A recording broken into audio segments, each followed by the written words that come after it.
I quit my job, the best job I ever had, that had work that I enjoyed, hours that were perfect, and a 1 in a million boss.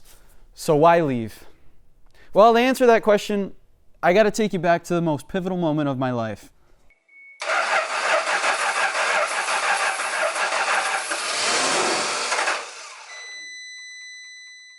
You see, before this, I figured that after high school, I was just destined to go to a 4-year school. I had the grades, I was Summa Cum Laude, I was top 10 in my class. On paper, it just made sense, until I started working on the Supra. You know, I knew next to nothing about cars when I started working on that thing, but by the time I got it operational, I began to question whether or not that a 4-year degree was really the right thing for me.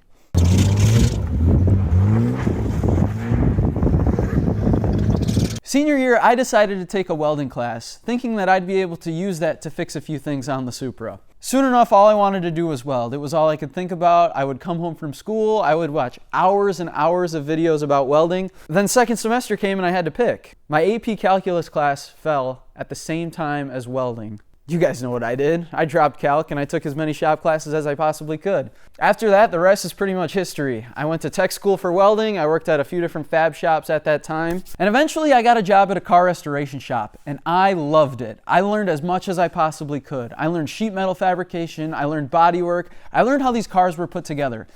I spent money going to classes, I spent thousands of dollars on tools, and I went to every car show that I could possibly go to.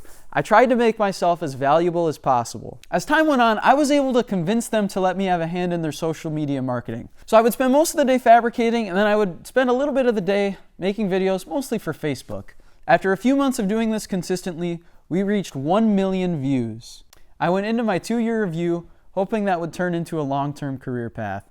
But then I realized that a small shop has a natural ceiling, and it didn't matter how many millions of views I got or how much I invested in my skills. The business simply wasn't built to scale at the pace that I was growing.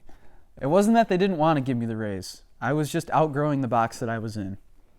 And so to keep growing, I had to leave. And I have nothing but love for all the people there. I wasn't wronged, I wasn't cheated, I wasn't manipulated. I wish everyone there the best. So what am I going to do now?